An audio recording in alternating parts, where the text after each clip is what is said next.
En el nombre de Jesús, amén. ¿Usted me bendice a mí también? Ah, gracias, gracias. Gracias. Gracias, hermana, gracias. Busque por favor el libro de los Hechos en la Biblia, libro de los Hechos.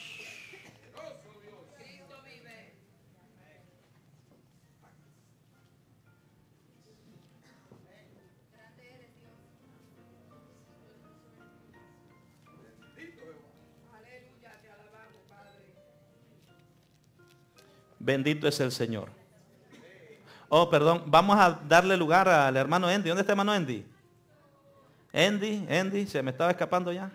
¿Dónde está hermano Andy? Hermano Andy, venga por acá que a usted le corresponde la cápsula bíblica esta noche. Amén.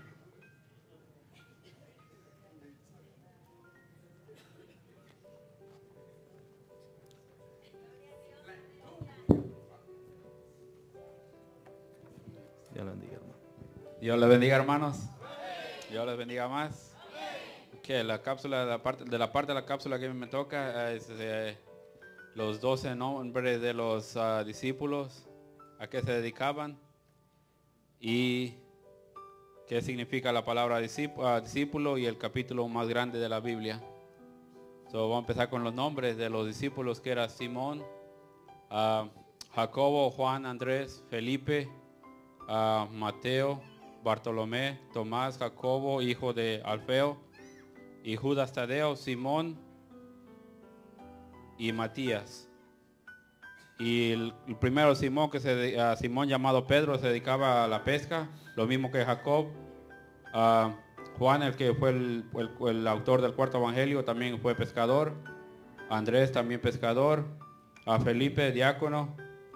Mateo fue cobrador de impuestos. Bartolomé, pescador y artesano. Tomás, pescador. Jacobo, hijo de Alfeo, fue pescador y agricultor.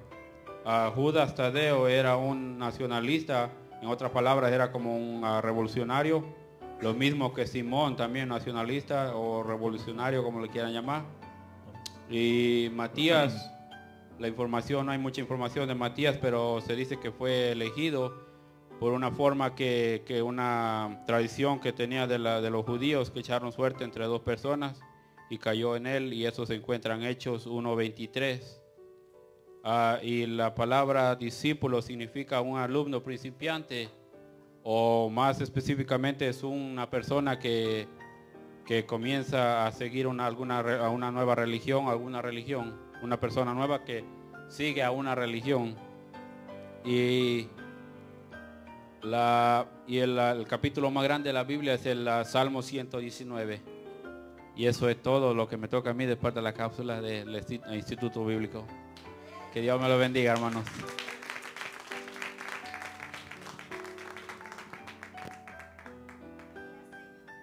Gloria al Señor. Bendiga a Dios a nuestro hermano Andy. Y le falta hermano Víctor, pero no está Víctor hoy. Él cree que se va a escapar. Si me está viendo, él cree que se va a escapar.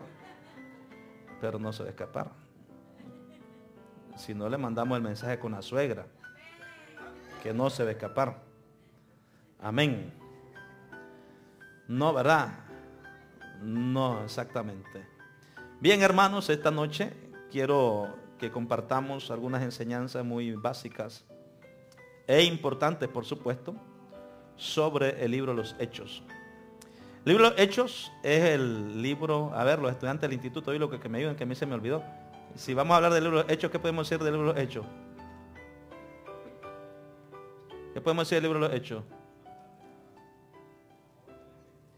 Obra del Espíritu Santo. En cuanto a tamaño, es el libro más grande de todo el Nuevo Testamento. Así que vamos a hablar del libro de los Hechos. ¿Por qué es importante hablar sobre este libro o estudiar este libro? Porque este libro nos muestra a nosotros a una iglesia triunfante. El libro de los Hechos nos muestra a nosotros una iglesia triunfante, victoriosa. ¿Está conmigo? Y si nosotros vamos a hablar sobre los comienzos de la iglesia, toda la iglesia como tal, empieza allí precisamente en el libro de los Hechos. Se le conoce como el libro de los Hechos de los Apóstoles a través del poder del Espíritu Santo, o también se le conoce como el libro de los Hechos del Espíritu Santo a través de los apóstoles. ¿Me entiende? Se lo repito. Se conoce como el libro de los Hechos de los Apóstoles por el poder del Espíritu Santo, o también algunos dicen que es el libro de los Hechos del Espíritu Santo a través de los apóstoles. Es lo mismo. Pero es importante ver la obra maravillosa que hace el Espíritu Santo, que es lo que vamos a estar viendo en un momento dado. No se puede hablar de una iglesia triunfante si no se habla del Espíritu Santo. No se puede hablar de una iglesia triunfante si no se habla del Espíritu Santo. Para una iglesia ser triunfante tiene que haber Espíritu Santo. Si no hay reconocimiento del Espíritu Santo en medio de la iglesia, seremos una iglesia muerta. Por eso es que no se puede hablar, le repito, de estos hechos, de esa iglesia triunfante, sin nosotros aprender qué papel jugó el Espíritu Santo en ese momento. El libro de los Hechos entonces no puede ser simplemente estudiado como un libro de historia. Algunas personas lo ven como un libro de historia. Así fue la iglesia. Y algunos dicen, si nosotros pudiéramos llegar a ser como la iglesia primitiva, haciendo referencia a la iglesia del libro de los Hechos. Sin embargo, el libro de los Hechos no es un libro de historia, sino que es un manual acerca del plan de Dios para la iglesia de hoy. Se lo repito, el libro de los Hechos es el manual acerca del plan de Dios para la iglesia de hoy. Si hoy nosotros decimos, nosotros queremos ser una iglesia triunfante, tenemos que ir al manual. ¿Dónde está el manual? Libro de los Hechos. Amén. Por ejemplo, no es tan importante recordar que Pablo alcanzó al pueblo de Éfeso con el Evangelio de Jesucristo, sino más bien comprender que la manera que Pablo alcanzó al pueblo de Éfeso es un patrón, por ejemplo, para el evangelismo de hoy. Y eso más adelante vamos a estar viendo, como le repito, a su debido momento, todas estas cosas que hizo, cómo Dios trabajó con Pedro, cómo Dios trabajó con Pablo y cómo estos pudieron alcanzar grandes cosas. Entonces, todo esto son enseñanzas para nosotros en el día de hoy. Dios no ha cambiado sus patrones o métodos. ¿Está conmigo? Dios no ha cambiado sus patrones o métodos. Los patrones y los métodos de Dios siguen siendo lo mismo para la iglesia de hoy. Hoy en día se buscan muchos métodos. ¿Qué métodos podemos alcanzar o qué métodos podemos buscar para poder lograr X o Y cosa para la iglesia? Entonces por ahí vienen pues revelaciones, vienen por ahí métodos, por ahí vienen fórmulas y por ahí surgió el famoso movimiento del G12, por decir solamente algo, la revelación donde se planteó en un momento dado por parte del fundador de este movimiento, donde se planteó que si la iglesia quiere crecer tiene que apegarse a ese método porque ese fue el método que Dios le reveló a él. Pero realmente si nosotros queremos crecer y triunfar tenemos que ir al libro de los Hechos. O sea, porque Dios no ha cambiado sus patrones, su modelo sigue siendo el mismo.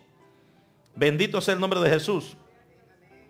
Hemos de alcanzar a aquellos a nuestro alrededor y por todo el mundo de la misma manera que lo hicieron los primeros discípulos. El poder que le dio a los primeros discípulos es el mismo poder que Dios quiere darnos y nos está dando en el día de hoy. Se lo voy a poner de una manera personal. Hay muchos cristianos que dicen, yo no siento que estoy creciendo. Si usted no siente que usted está creciendo, es porque usted no le está dando el lugar debido al Espíritu Santo en su vida. Cuando una persona dice que está llena del Espíritu Santo, entonces si está llena del Espíritu Santo tiene que haber crecimiento. No puede haber un cristiano que me diga a mí, yo no estoy creciendo, pero estoy lleno del Espíritu Santo. Entonces no hay Espíritu Santo como tal. Porque si hay Espíritu Santo en la vida de un cristiano, tiene que haber crecimiento. Porque precisamente esa es la obra del Espíritu Santo. Para eso el Espíritu Santo nos fue dado. Entonces no puede haber un cristiano muerto con Espíritu Santo, porque el Espíritu Santo no puede estar donde esté un muerto. Donde esté el Espíritu de Dios, allá hay vida. Donde está el Espíritu de Dios, allá hay gozo. Donde está el Espíritu de Dios, allá hay fervor. Allí es donde hay fervor. A veces nosotros pensamos que es en tal lugar o en cual lugar, allá o aquí o en el otro lado. Vámonos para tal sitio. Usted recordará que hace unos cuantos años atrás, aproximadamente unos 10 años atrás, más o menos había un movimiento donde la gente corría y hasta el día de hoy mucha gente corren, pagan pasajes y salen hacia otros países. Yo no digo que sea malo. Yo no digo que sea malo ir y visitar un lugar, está muy bien. Pero hay mucha gente que dicen, si nosotros decían hace como unos 10 años atrás, aquí lo escuchamos en esta ciudad, que se decía, si queremos avivamiento para nuestra iglesia, vamos allá a Pensacola. Y había gente corriendo hacia Pensacola, en Florida, viajando hacia Pensacola.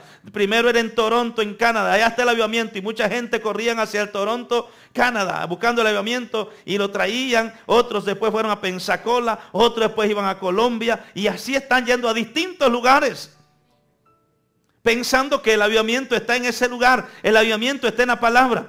El avivamiento lo da el Espíritu Santo. Cuando el hombre tiene un encuentro personal con el Espíritu Santo, en tu vida va a haber avivamiento. Eso es lo que nosotros tenemos que tener bien claro. Eso es lo que nosotros tenemos que tener bien metido en la cabeza.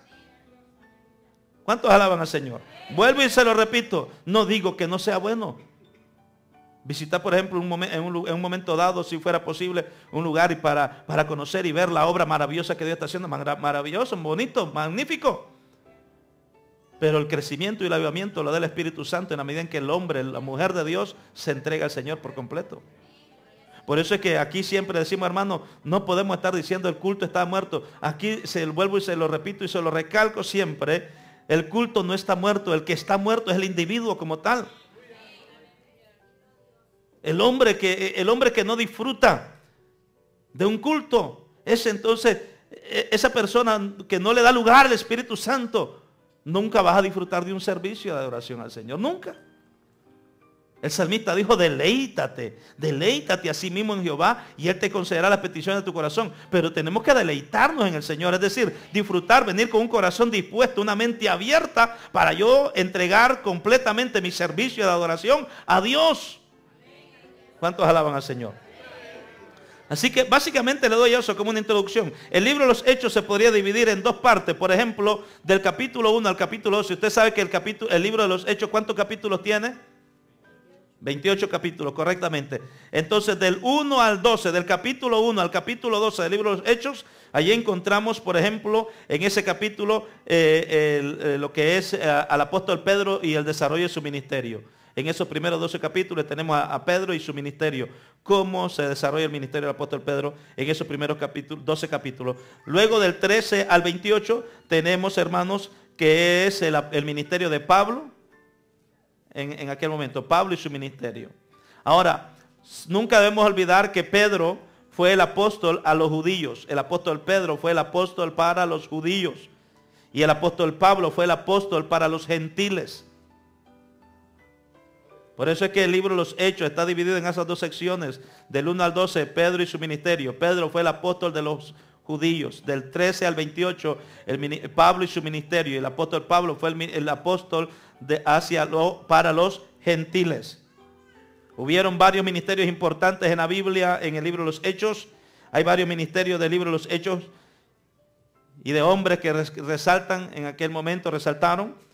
Primero tenemos a Pedro, 4 personajes importantes en el libro de los Hechos. Pedro, Esteban, Felipe y el apóstol Pablo. Se lo repito, 4 personajes que sobresalen en el libro de los Hechos. ¿Quiénes son? Pedro, Esteban, Felipe y el apóstol Pablo. Entonces, estos 4 hombres desarrollaron ministerios maravillosos. Ahora, veamos un poquito el trasfondo del libro de los Hechos.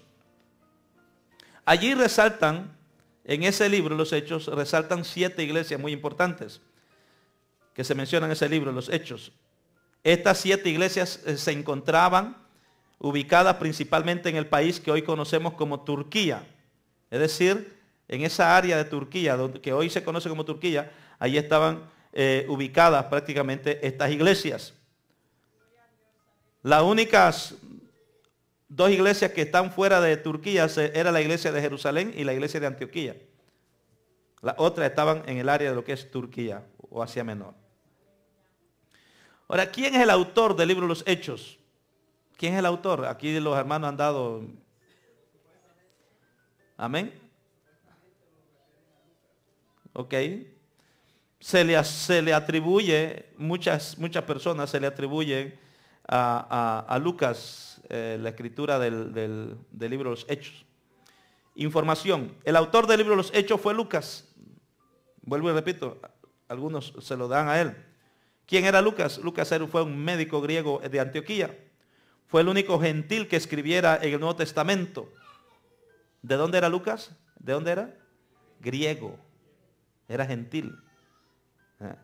Es el único gentil que escribiera en el Nuevo Testamento. Escribió de un trasfondo de investigación.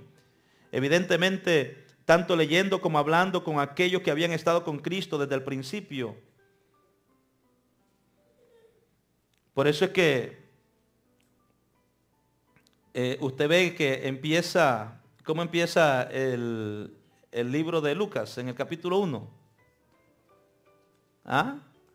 ¿Lo tiene ahí? En el primer tratado, oh Teófilo, hablé acerca de todas las cosas que Jesús comenzó a hacer y a enseñar hasta el día en que fue recibido arriba, después de haber dado mandamientos por el Espíritu Santo a los apóstoles que había escogido. Estoy hablando de Hechos, capítulo 1. Ahora, ¿qué dice Lucas del 1 del 1 al 4?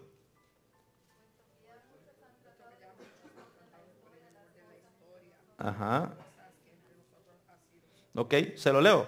Puesto que muchos, Lucas 1 del 1 al 4, puesto que muchos han intentado poner en orden, esto es de la Reina Valera actualizada, en la versión que le estoy leyendo, han intentado poner en orden un relato acerca de las cosas que han sido ciertísimas entre nosotros, así como nos las transmitieron los que desde el principio fueron testigos oculares y ministros de la palabra. Me ha parecido bien también a mí, ¿después de qué? Después de haber investigado con toda diligencia desde el comienzo, escribírtelas en orden, oh excelentísimo Teófilo, para que conozcas bien la verdad de las cosas en las cuales han sido instruidas. En otras palabras, entonces, Lucas no estuvo entre los 12 que anduvieron. Él investigó, él estudió, él escuchó, él averiguó y dice que puso diligencia y por eso el Espíritu Santo lo inspiró y escribió todo lo que nosotros encontramos allí. Por eso es que cuando dice en el primer tratado, oh Teófilo, en el libro de los Hechos, capítulo 1, en el primer tratado, oh Teófilo, hablé acerca de todas las cosas que Jesús comenzó a hacer y a enseñar. ¿Cuál es ese primer tratado? El libro de Lucas. Amén. El primer tratado fue el libro de Lucas. Claro, hoy nosotros lo conocemos como el Evangelio de Lucas. Ellos lo veían como un tratado, es decir, un escrito que ellos habían hecho de investigación. Entonces, eso es lo que Lucas escribe allí. Lucas no escribió acerca de sí mismo. Sabemos que estuvo con Pablo en algunos de sus viajes. Lucas escribió el libro de los Hechos, como refieren muchos. Y cuando se refería a nosotros, Lucas, en algún momento dado, cuando se refiere a nosotros, era cuando él estaba, por ejemplo, con el apóstol Pablo. Eso podemos encontrar un pasaje de Hechos 16:10, por ejemplo. Hechos 16:10 dice, en cuanto vio la visión, de inmediato procuramos salir para Macedonia, teniendo por seguro que Dios nos había llamado para anunciarles el Evangelio. Nos pareció. Entonces, habla allí Lucas. Lucas es el que está escribiendo, está hablando de la conversión de Pablo. Entonces, Lucas andaba allí, ejerció ministerio. También en el libro de los Hechos, él estuvo allí presente, acompañando a algunos apóstoles como el mismo Pablo. ¿Por qué se cree que Lucas era un médico? Bueno, la Biblia lo dice, Colosenses 4:14, nos habla sobre eso al respecto. Os saludan Lucas, el médico amado, y Demas. Os saludan Lucas, el médico amado, y Demas. Eso está en Colosenses 4:14. Por eso es que cuando se habla de Lucas, el médico, entonces, porque el apóstol Pablo le da ese reconocimiento que Lucas era un médico. ¿Está conmigo? Colosenses 4:14.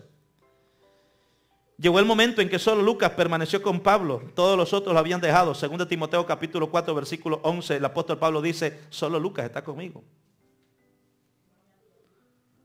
Ahora, ¿en qué fecha fue escrito el libro de los Hechos?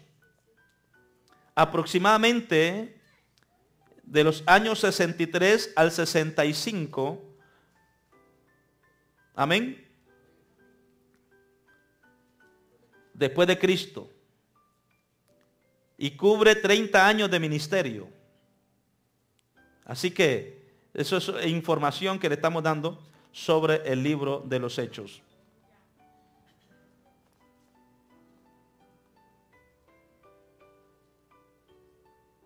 Ahora, en el libro de los Hechos, como les vuelvo a repetir, encontramos la manera en que el Espíritu Santo es donde más se habla acerca de la obra del Espíritu Santo. Jesús lo mencionó, pero Jesús solamente mencionó que vendría el Espíritu Santo, el Consolador, el que lo guiaría a toda verdad y a toda justicia, el que le revelaría todas las cosas, que no hablaría nada de sí mismo, sino que hablaría todo lo que el Padre le diera para hablar. Más nada. Ahora, en el libro de los Hechos encontramos todas las funciones o todas las cosas que el Espíritu Santo hace en la vida del individuo o en la vida del creyente una vez que desciende. Cuando Jesús le dijo a Pedro, sobre esta roca, ¿qué le dijo? Sobre esta roca, y tú eres Pedro. Amén. Y sobre esta roca edificaré mi iglesia. ¿Y qué más le dijo? Y a ti te daré la llave del reino de los cielos. ¿Y qué más le dice? Ok. Pero le dijo algo más. ¿Qué más le dijo? Y las puertas del Hades no prevalecerán contra ella, es decir, contra la iglesia. O sea, cuando Jesús declaró eso, Jesús declaró que, o garantizó, de que la iglesia sería una iglesia, esa iglesia de la cual estaba hablando, sería una iglesia triunfante. Las puertas del Hades, cuando habla de las puertas del Hades, se traduce literalmente, los poderes del infierno o los poderes de la muerte no prevalecerán contra ella. Cuando habla de las puertas del Hades, los poderes de la muerte o las puertas del infierno no prevalecerán contra ella. ¿Y por qué no van a poder prevalecer contra ella? ¿Por qué usted cree que Jesús dijo, hablando de la iglesia, que las puertas del Hades, que los poderes de la muerte, los poderes del infierno no iban a poder prevalecer contra ella? ¿Por qué? Porque sería una iglesia revestida, llena del poder de Dios, que es el Espíritu Santo. Entonces, si Jesucristo va a edificar una iglesia poderosa que no la puede derrotar Satanás, es importante entonces que comprendamos los patrones de los comienzos de la iglesia. Y juega un papel muy importante en comprender el desarrollo de la iglesia, el saber por qué el Espíritu Santo está en el mundo, está en el mundo hoy en día, está dentro de la iglesia, está trabajando con la iglesia, está trabajando con el pecador incluso. ¿Sí o no? Porque el Espíritu Santo es el que redarguye, el que compunge al pecador, es el que lo convence de pecado.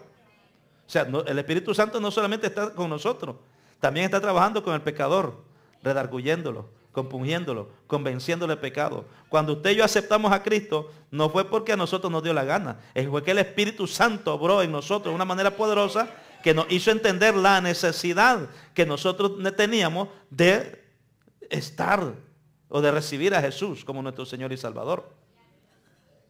Entonces, por eso es que se habla de una iglesia triunfante. Ahora, nos presenta el Señor a nosotros, o la Biblia nos presenta al Espíritu Santo como el consejero. Jesucristo dijo que era importante que Él se fuera para que el Espíritu Santo viniera. ¿Dice amén? Es necesario, dijo Jesús, que yo me vaya para que entonces Él venga. Hablando del Espíritu, eso está en el libro Evangelio de Juan 15. Es necesario que vaya y de entonces para que pueda venir el Espíritu Santo. Entonces, la palabra iglesia, cuando hablamos de la iglesia, la palabra iglesia fue mencionada por primera vez en la Biblia cuando Jesús le hablaba a los discípulos de Cesarea de Filipos. Eso está en Mateo capítulo 16 y versículo 18, que ya usted se lo aprendió de memoria. Mas yo también te digo que tú eres Pedro, y sobre esta roca edificaré mi iglesia. Amén. Y las puertas del Hades no prevalecerán contra ella. Los poderes de la muerte, los poderes del infierno no prevalecerán contra ella. Pedro acababa de hacer en aquel momento, en Mateo 16, 18, una declaración, gloria al Señor, poderosa. Una declaración de fe. Cuando dijo, tú eres el Cristo. Amén. El Hijo de Dios.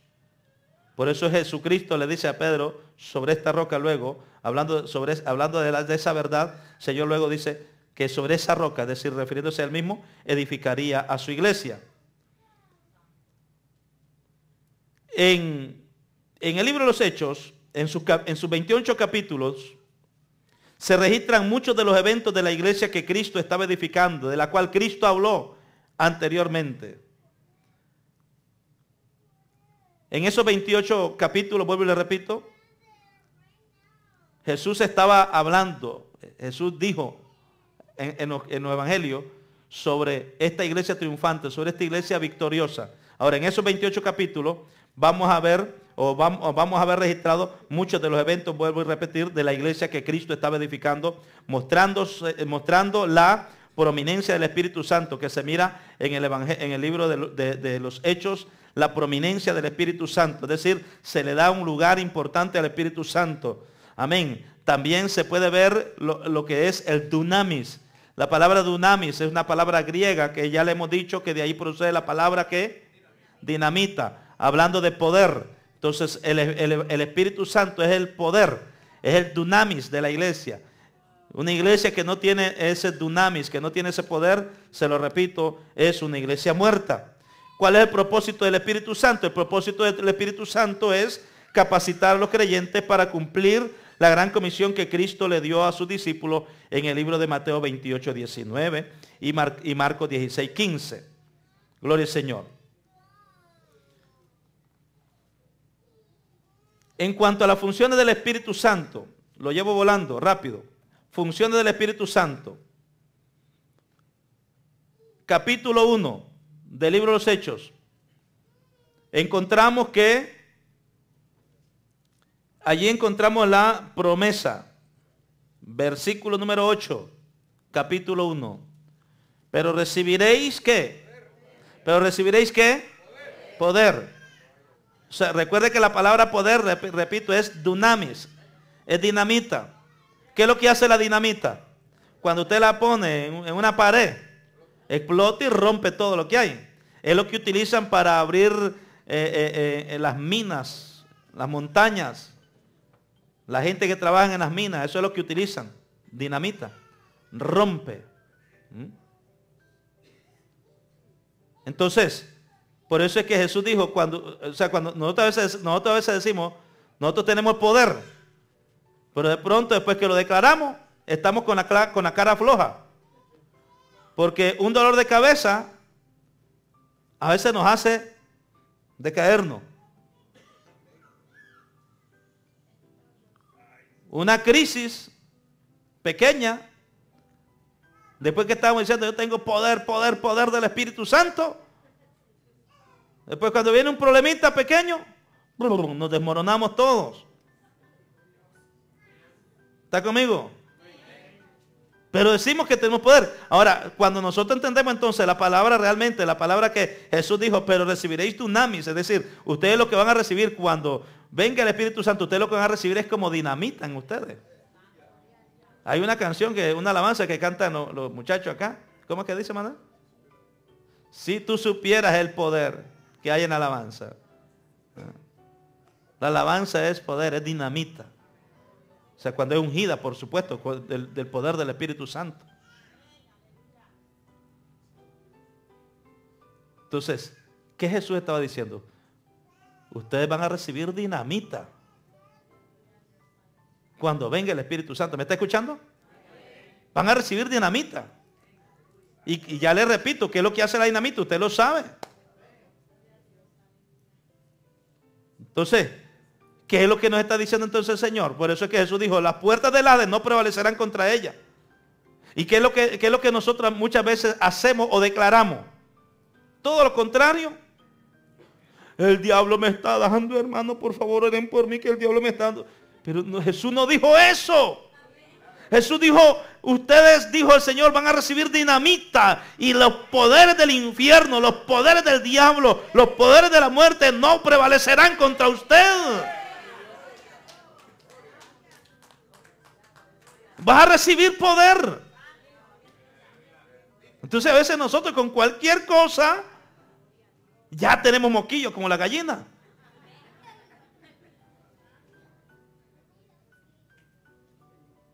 Y un problema nos pone down. ¿Pero qué dice la Biblia entonces? No, la Biblia me dice aquí en el libro de los Hechos que el Señor dijo, pero ustedes van a recibir dinamita cuando haya venido sobre ustedes el Espíritu Santo y entonces me van a ser testigos en Jerusalén, en toda Judea, en Samaria y hasta lo último de la tierra. Vas a recibir poder. Ahora, pero cuando nosotros interpretamos eso, tenemos que aprender a interpretarlo entonces de la manera correcta. Porque ¿cuál es la interpretación que muchas veces nosotros tenemos del poder del Espíritu Santo? Aleluya, santo. Amén, eso es bueno.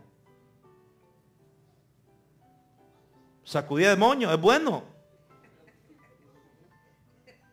Brincar es bueno. Hablar lenguas es bueno. Pero ese no es el poder que Dios dijo. ¿Dónde se va a demostrar que usted tiene la dinamita del Espíritu Santo? Cuando vengan los problemas a su vida. Cuando venga una crisis a su vida. Cuando el enemigo venga, se levante contra usted. Allí es donde usted realmente va a demostrar si tiene poder. No es en el culto. Aquí en el culto está bien, nos gozamos y nos deleitamos y nos alegramos todos cuando vemos las manifestaciones del Espíritu Santo aquí. Pero las manifestaciones más maravillosas que el Señor quiere que se realicen es cuando usted tiene problemas. Allí es donde el Espíritu Santo se tiene que manifestar en una manera pero poderosa. Y entonces no daríamos los testimonios que muchas veces se dan. El diablo me está ganando. El diablo me está ganando. El diablo, ay, la sienta aquí, ay, me está ahogando. No, ese que usted tiene dinamita. Explótelo ese bandido, explótelo.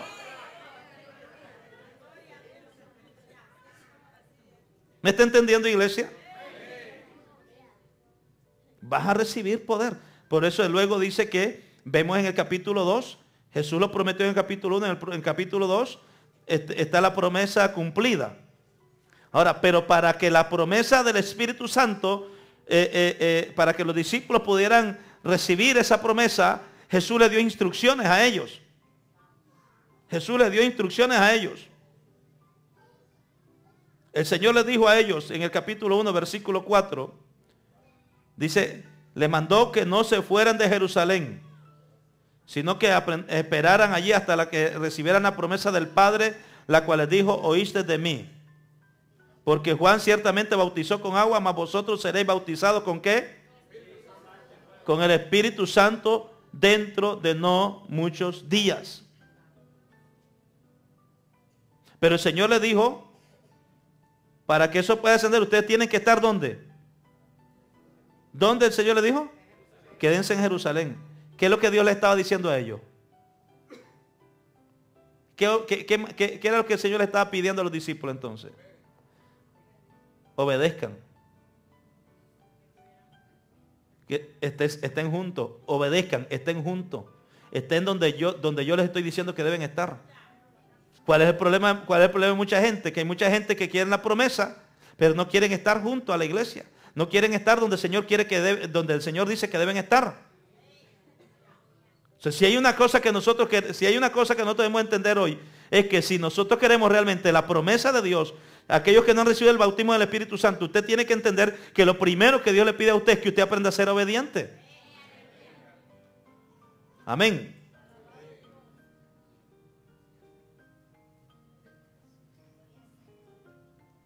En el capítulo 1, en la parte...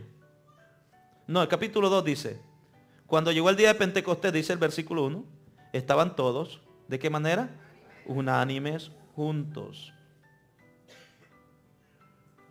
Y de repente vino del cielo un estruendo como de un viento recio que soplaba, el cual llenó toda la casa donde estaban sentados. Y se les aparecieron lenguas repartidas como de fuego, asentándose sobre cada uno de ellos.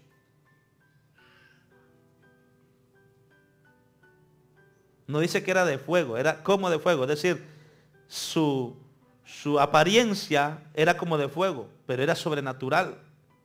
Fue lo mismo que vio Moisés en el desierto cuando el Señor se le apareció. Una zarza ardiendo, sin embargo, no se consumía. Porque el fuego de Dios es totalmente diferente. No daña, no consume, no destruye. El fuego que hace sufrir es el del infierno. Por eso es que es importante poder ver cuál de los dos fuegos queremos nosotros. ¿Cuál usted quiere? ¿Qué fuego usted quiere? ¿Quiere el fuego del Espíritu Santo o le gustaría ir a probar el fuego del infierno? Ahora, si quiere el fuego del Espíritu Santo, vea lo que dice aquí. Dice el Señor, primero el Señor les demandó obediencia a los discípulos. En el capítulo 1, versículo 4. Dice, ustedes tienen que estar en Jerusalén, no se vayan de allí. Jerusalén representa la congregación, representa el lugar, representa la iglesia. Hay mucha gente que Dios tiene promesa para ellos y no se puede llevar a cabo. ¿Por qué? Porque son gente desobediente. Y allí estaban ellos todos unánimes juntos, cuando de repente descendió el Espíritu Santo. Entonces, hermanos, hablando de las funciones del Espíritu Santo, que se manifiesta en el libro de los Hechos, porque usted mire bien que en el capítulo 1 y capítulo 2 empieza hablando del Espíritu Santo. O sea, porque que el Espíritu Santo es la base, es el sustento de la iglesia. Es el sustento de la iglesia. No se menciona en el capítulo 28, ni en el capítulo 13, ni nada por el estilo. Ni en el capítulo 14, en el medio del libro. No, se menciona desde el principio. ¿Por qué? Porque el principio de una iglesia triunfante es el Espíritu Santo. O sea, una iglesia triunfante. Y cuando hablamos de iglesia, vuelvo y le repito, y recuerde que iglesia somos cada uno de nosotros.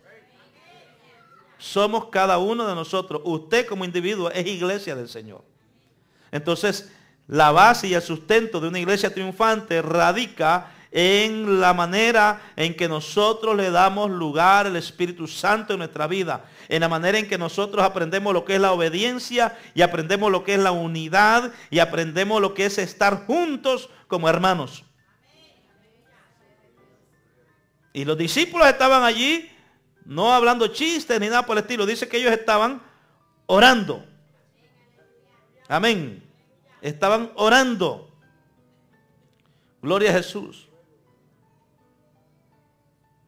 Entonces, nosotros queremos, en esta semana estamos, se ha llamado al ayuno y a la oración. ¿Cuál es el propósito del ayuno en esta semana? Derramamiento del Espíritu Santo sobre nosotros y sobre la ciudad. Entonces, para que el Espíritu Santo se pueda derramar y se pueda, escúcheme, hijitas mías de mi alma, por favor, para que el Espíritu Santo se pueda derramar en forma poderosa, necesitamos nosotros entender entonces la función que Él juega. Porque es importante que nosotros estemos entonces todos juntos. Que estemos todos en la misma, en el mismo. Por eso es que siempre nosotros, aquí yo les he enseñado, hermanos, todos nosotros, cuando venimos a la iglesia, todos tenemos que estar en la misma página. Todos tenemos que estar en la misma página. Yo no puedo estar hablándole a usted en la página 1 y usted allá por la página última. No, tenemos que estar todos en la misma página. ¿Me explico? En otras palabras, cuando venimos al templo con un propósito, es adorar al Señor, enfocarnos en lo que es la adoración, en lo que es la comunión con Dios y seguir las instrucciones para que el Señor entonces se pueda derramar y pueda descender su presencia en cada uno de nosotros. Bendito sea el Señor Jesús. El Espíritu Santo es el que nos guía. Juan capítulo 16, versículo 13 al 15, el Señor dijo sobre el Espíritu Santo, dijo, y cuando venga el Espíritu de verdad, Él os guiará a toda la verdad, pues no hablará por sí solo, sino que hablará todo lo que oiga y os hará saber las cosas que han de venir. Entonces el Espíritu Santo viene a la iglesia para guiar, y Él fue el que guió a toda la iglesia en el libro de los Hechos. Usted lo puede ver allí. Todo el libro de los Hechos. ¿Quién es el que guió a la iglesia en ese libro hecho? El Espíritu Santo. El Espíritu Santo. A su nombre. Entonces es importante que nosotros entonces nos metamos eso en la cabeza. El Espíritu Santo es el que nos guía. Déjese guiar por el Espíritu Santo. El Espíritu Santo no lo va a llevar a hacer a usted algo que va contra la misma palabra. Lo que el Espíritu Santo le dice a usted o le indique a usted que haga, tiene que ir en base a este libro. Si usted me dice a mí, el Espíritu Santo me dice que yo haga tal cosa, pero lo que según usted cree que el Espíritu Santo le está pidiendo que haga, no va de acuerdo a la palabra, ese no es el Espíritu Santo. No, que el Espíritu Santo, me ha tocado ministrar a personas, que el Espíritu Santo me dice que haga tal y tal cosa. Y yo personalmente le he dicho, hermano, eso no es el Espíritu Santo. Ah, usted me está diciendo que... No le estoy diciendo, simplemente le estoy haciendo saber que eso no es el Espíritu Santo. ¿Por qué? Porque lo que usted va a hacer no va de acuerdo a la palabra y el Señor no se puede contradecir. O sea, si el Espíritu Santo le habla a usted a hacer algo, eso que usted dice que es el Espíritu Santo, usted tiene que examinarlo si está de acuerdo a la Biblia. Porque si no está de acuerdo a lo que dice la Escritura, no fue el Espíritu Santo, porque el Espíritu Santo, Él es el que guía a toda verdad y a toda justicia. El Espíritu Santo no viene para confundir, ni para engañar. El único que viene para engañar es el diablo. Él es el que viene para engañar.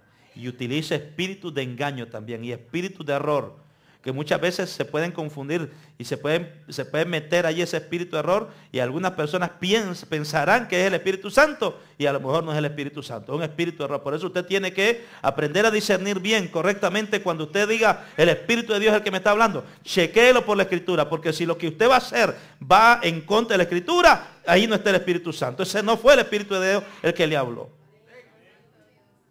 El Espíritu Santo guió a la iglesia y por eso fue una iglesia triunfante, porque la iglesia se dejó guiar por el Espíritu Santo. Todo era guiado por el Espíritu Santo. La elección de los líderes por medio del Espíritu Santo.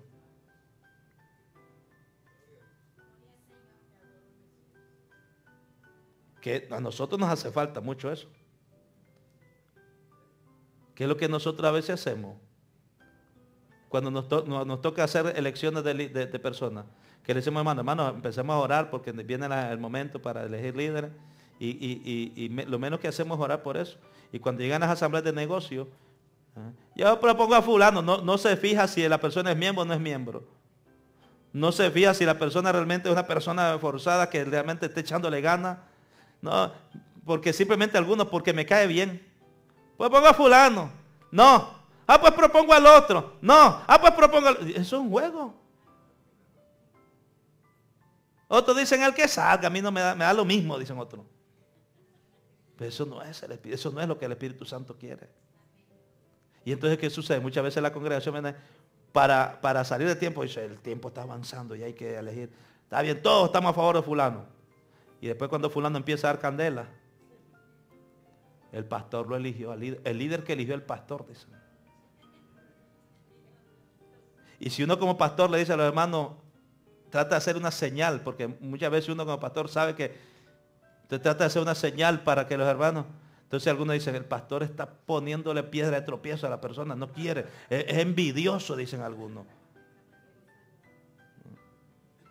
Mas no sabe que es que muchas veces ese individuo, esa persona, en lugar de servir de ayuda, va a servir de tropiezo. Por eso es que nosotros tenemos que ser bien cuidadosos con relación a eso. El Espíritu Santo, el Señor lo ha dado porque el Espíritu Santo es el que glorifica a Jesús. Amén. Sigue diciendo allí el versículo del 13 al 15, dice, Él me glorificará porque recibirá de lo mío y os lo hará saber.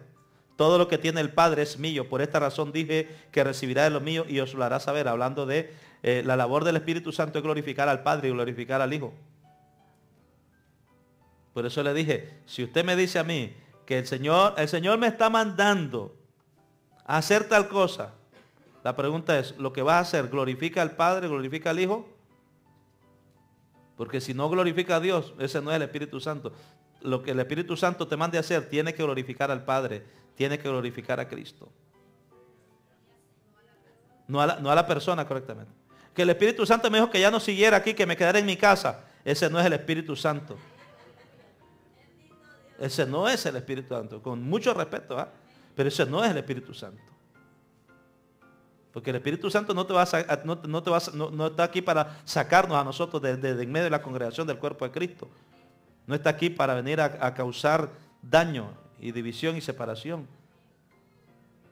No, el Espíritu Santo te dice, no, es aquí donde yo te quiero, en la iglesia, en la congregación. No, pero es que siento una voz que me dice, esa voz del diablo, repréndala. No, es que allá me vino a hablar alguien que me dijo que no era aquí, que era para tal sitio. Todo eso tenemos que aprender a discernirlo. ¿Cuántos alaban al Señor? El Espíritu Santo del cual nos habla el libro de los Hechos es el que instruye, es el que envía, es el que manda. Capítulo 8, versículo 29. Capítulo 8 del libro de los Hechos, versículo 29.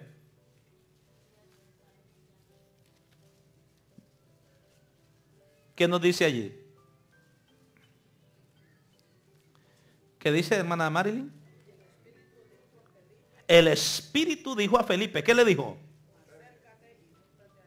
Acércate y júntate a ese carro. Entonces, el Espíritu Santo instruye, el Espíritu Santo manda.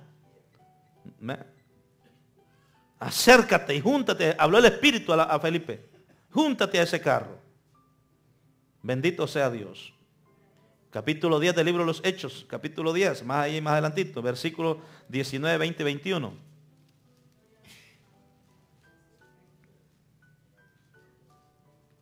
Mientras Pedro pensaba en la visión, ¿quién le habló? El Espíritu. Y el Espíritu Santo le dijo, he aquí 3 hombres te buscan. Levántate pues y desciende y no dudes de ir con ellos, porque yo los he enviado. ¿Quién los había enviado? El Espíritu Santo. ¿Usted ve que el Espíritu Santo es una persona? El Espíritu Santo tiene personalidad, porque es Dios mismo. Habla, guía, instruye, dirige. Por allí enseñan los testigos sin Jehová que el Espíritu Santo es una fuerza activa. Una fuerza activa. No, a mí no me enseña que es una fuerza activa, a mí me enseña que es una persona. El Espíritu Santo habla, le dice al hombre, mire, esta es la visión que hay. Tienes 3 personas vienen para ti y no dudes de ir con ellos. Vaya porque yo los estoy mandando. Yo los estoy mandando. Está hablando el Espíritu Santo. Yo los estoy mandando. Entonces Pedro, descendiendo a donde estaban los hombres que fueron enviados, dice, yo soy el que buscáis. ¿Cuál es la causa por la que habéis venido? Entonces el Espíritu Santo instruye, envía, manda. El Espíritu Santo también escoge y revela. Capítulo 13 del libro de los Hechos. Capítulo 13 del libro de los Hechos.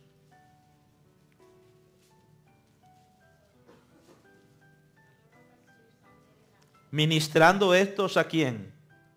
Capítulo 13, versículo 2. Ministrando esto al Señor y ayunando. ¿Quién habló? Dijo el Espíritu Santo, apartadme a Bernabé y a Saulo para a la obra que los he llamado. Para la obra que los he llamado. Entonces, habiendo ayunado y orado, les impusieron las manos y los despidieron. Entonces, el Espíritu Santo es el que escoge, él es el que nos va a revelar, fulano, fulano, fulano. Ah, pero aquel habla bonito. Pero no, ese no es el que habla bonito, el que habla feo, el que no es ese, es el que el Espíritu Santo diga. ¿Cuántos dicen amén? El Espíritu Santo también fue el que llevó a cabo la obra de fortalecimiento y de animar, porque para eso está el Espíritu Santo, para fortalecernos y para animarnos. Capítulo 9 de ese libro de los Hechos, por favor. Versículo 31.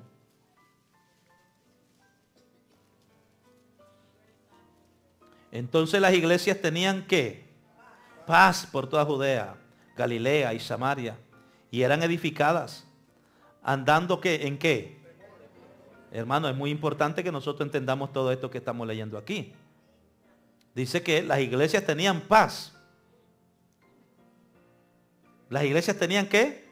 Paz. Jesús dijo, mi paz os dejo, mi paz os doy. Entonces, las iglesias tienen que tener paz. Dice, tenían paz por toda Judea, Galilea y Samaria. ¿Y eran qué? Edificadas. Y andando en el temor del Señor. Dice que andaban en el temor del Señor, en reverencia, en el respeto. Y aquí hemos hablado sobre eso también. Sí, el respeto que debe haber entre los hermanos. Eso es temor de Dios. Si usted no tiene respeto a sus hermanos, usted no tiene temor de Dios. Ay, es que yo soy tan santo que yo no saludo. No, eso no es santidad. No me diga, no me diga eso. Eso no es santidad. Eso no es santidad, hermano. De verdad, eso no es santidad. Aunque caminen a punta de los dedos como caminan algunos. Parece que no quiero un plato, pero son arañas. Eso no, el Espíritu Santo no está allí. El Espíritu Santo está donde una persona normal, común y corriente como cualquiera de nosotros, que tiene amor con sus hermanos, que aprende a trabajar con sus hermanos, que no tiene resentimiento contra nadie. Allí es donde está el Señor, allá hay paz. Dice la Escritura, y donde está el Espíritu de Dios, allá hay libertad. Hay libertad para adorar, hay libertad para saludar, hay libertad para hacer todo. Amén. Sí, no hay prejuicio, no hay nada de esto que pueda afectar. Entonces dice que la iglesia andaba en el temor del Señor. Y se acrecentaban fortalecidas. ¿Por quién? Por el Espíritu Santo. Entonces el Espíritu Santo es el que fortalece a la iglesia. Por eso es que decimos, hermanos, necesitamos ser llenos del Espíritu Santo. Estoy débil, necesita ser lleno del Espíritu Santo. Yo no sé si puedo o no puedo. Necesita ser lleno del Espíritu Santo. Llénese. El Espíritu Santo es el que fortalece y el que lo hace a uno acrecentarse en el Señor. Bendito sea el nombre de Jesús. El Espíritu Santo es el que nos da, vuelvo a repetir, el poder. Ya lo hablamos hace un momentito. Ahora, también a través del Espíritu Santo vienen los dones espirituales. El Espíritu Santo es el que da los dones espirituales. Entre esos, el hablar en lenguas. Hechos 2:4. Todos fueron llenos del Espíritu Santo y comenzaron a hablar en distintas lenguas como el Espíritu les daba que hablasen.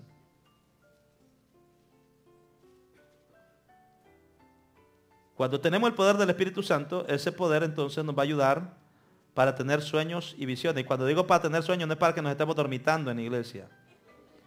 Cuando hablamos de tener sueño, es para tener ¿qué? Visión. Para soñar, ¿qué quiero ver yo? ¿Qué es lo que yo quiero? Tener metas, tener propósito, tener objetivo. Yo no tengo objetivo. Entonces usted no, el Espíritu Santo nos da motivación y nos da objetivo. El Señor quiere que usted tenga un blanco a donde apuntar. Dice Pablo que nosotros no podemos andar, dice como no somos como los que andan golpeando al aire, dice. No, al contrario. O sea, nosotros tenemos que tener un foco o un enfoque. Nuestra mirada, dice Hebreos 12, puesto los ojos en Jesús, el autor y consumador de la fe. Pero tenemos que tener una meta, que yo quiero ser, que yo quiero lograr, que yo me gustaría ser. No, yo lo que quiero es simplemente estar sentado aquí.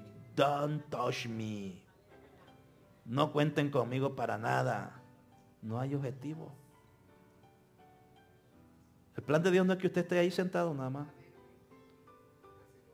No. El plan de Dios es que cada uno de los que estamos aquí ejercitemos el dunamis, la dinamita, el poder. Estemos activos. Ese es el plan de Dios. Todos nosotros.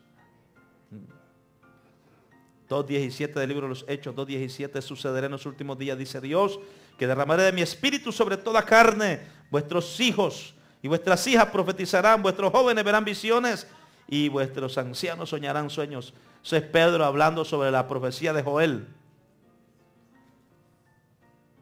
Entonces el Espíritu Santo es el que nos da a nosotros esos sueños, esas metas, qué queremos lograr, dónde queremos llegar, qué queremos hacer.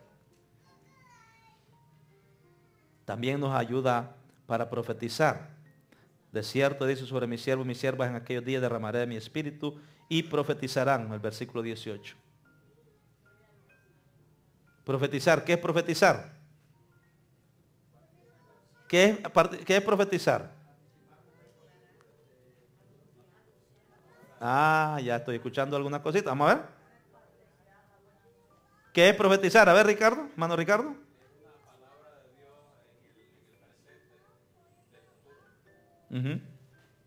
Profetizar es declarar una palabra de Dios en el presente para el futuro. Hermano César. ¿Ok? Hermano.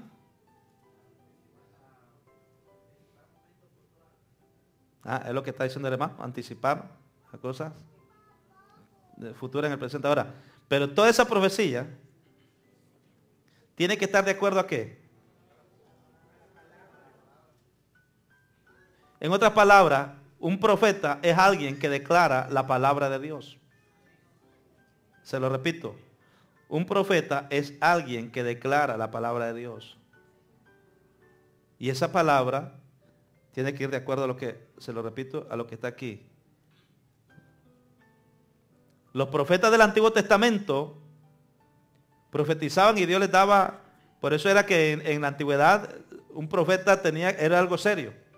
Porque si un profeta profetizaba en el nombre de Dios y no se cumplía, ¿qué es lo que le esperaba? Lo mataban, era muerto seguro.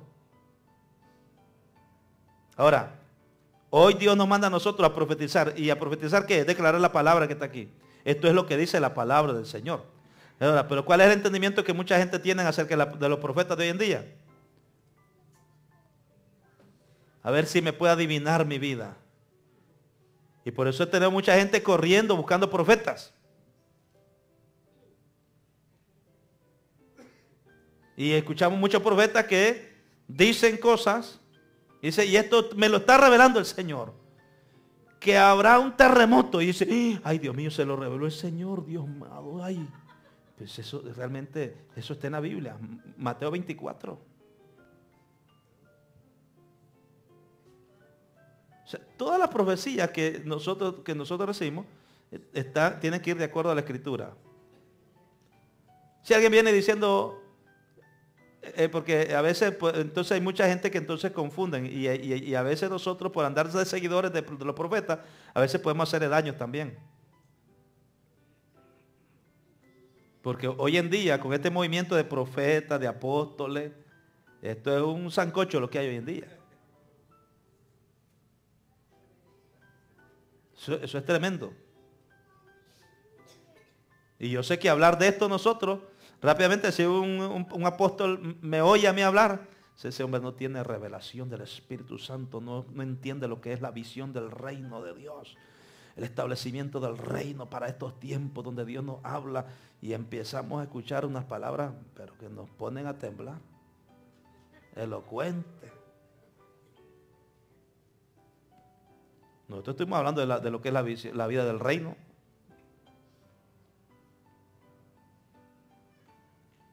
Entonces, profecía, cuando habla de profetizar, claro, Dios puede usar a alguien en un momento dado para descubrir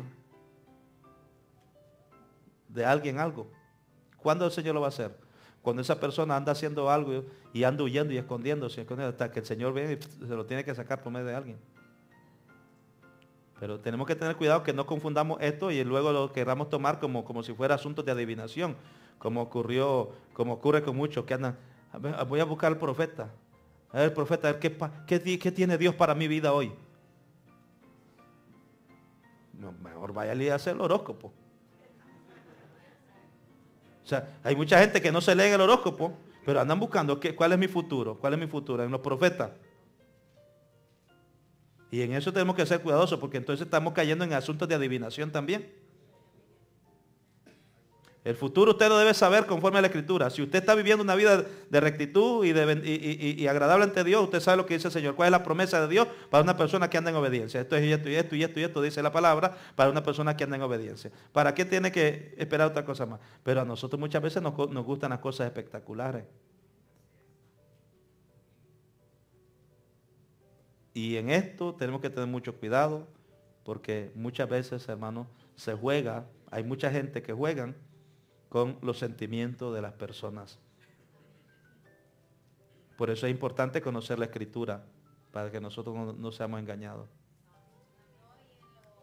Siempre lo hemos recalcado y lo digo una vez más, no me canso de repetirlo, que si Dios tiene algo personal conmigo que Él quiere hacer, primero Dios me lo va a revelar a mí, porque Dios primero trabaja con la persona. Por ejemplo, si Dios tiene un propósito con, vamos a poner a Rosemary, yo te quiero usar para llevarte a tal sitio. Rosemary dice, wow, ¿será un sueño o será verdad? Entonces Dios luego va tratando y tratando con ella hasta que viene alguien, Dios usa a alguien y le dice, le declara a ella personalmente, mira, de verdad Dios tiene algo contigo. Y ahí Rosemary puede entender, o sea, esto es de Dios, es el Espíritu Santo que me está hablando. Pero nunca Dios primero va a trabajar con el, según con el profeta, para declarármelo a mí. No, me lo declara a mí primero y si yo tengo duda o alguna situación, me lo reafirma con ese profeta. Y es por eso que mucha gente, muchos hermanos tristemente han fallado delante del Señor o han salido a algún sitio o se han casado con alguien o han hecho cosas y han fallado y luego vienen derrotados y dijo, pero Señor, tú me dijiste. Y nunca fue Dios. Dios siempre trabaja con la persona con la cual Él tiene el plan, el propósito, y si esa persona está en duda, entonces Dios tiene que levantar a un hijo de Él para declararle que es realmente el Espíritu Santo el que le está mandando. Así que tenemos que ser cuidadosos. Bájame un chipito, hermano, ya, un poquito baja. Tenemos que ser cuidadosos entonces con relación a este asunto. El Espíritu Santo viene y Él le capacita, dice que el Espíritu Santo sería derramado sobre nosotros y profetizaríamos. Yo creo en la profecía. No me vaya a malinterpretar. Yo creo en la profecía.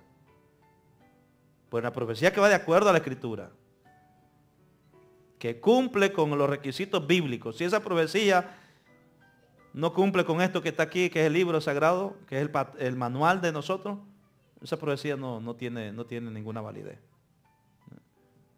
Entonces nosotros tenemos que tener cuidado. Por eso es que nosotros tenemos que analizar bien y discernir bien cuando usted escucha o cuando usted va a hablar. Si alguien va a profetizar, tiene que tener cuidado que si es Dios realmente el que está hablando. Si es Dios o es mi carne. Porque podemos a veces, en lugar de hacer bien, podemos hacer daño. Y en eso, hasta en eso mismo, nosotros tenemos que ser bien cuidadosos. Porque a veces pensamos, hermano, que ya esto es lo que el Espíritu Santo me dice. Mire, hay cosas que el Espíritu Santo revela, que a veces nosotros creemos que es de inmediato que yo tengo que hacerla. O a veces el Señor está tratando con nosotros porque Dios quiere bregar con nuestra vida. Y a veces hay gente que no lo entiende, hay gente que Dios les muestra algo, a lo mejor es para ellos, y ellos bien rápido se lo quieren enganchar a otro. Y Dios está tratando con ellos. Entonces nosotros tenemos que ser cuidadosos como hermanos, cómo somos guiados. O sea, y por eso tenemos que buscar la ayuda del Espíritu Santo. Señor, ayúdame, no quiero fallarte, no quiero ofender tu obra, no quiero hacer algo que vaya a causar un malestar en tu obra. Yo lo que quiero es que tu nombre sea glorificado. Yo lo que quiero es que tú seas exaltado sobre todas las cosas. Yo no quiero exaltación para mí. Yo quiero que tú seas quien te glorifique. Y empezar nosotros con ese hilo de pensamiento, y entonces Dios va a obrar. Por eso es que necesitamos la llenura del Espíritu Santo. Y sobre todas las cosas, el profeta de Dios, y con esto concluyo, profeta de Dios, por eso es que tiene que tener la palabra de Dios, manejo y conocimiento de la palabra de Dios.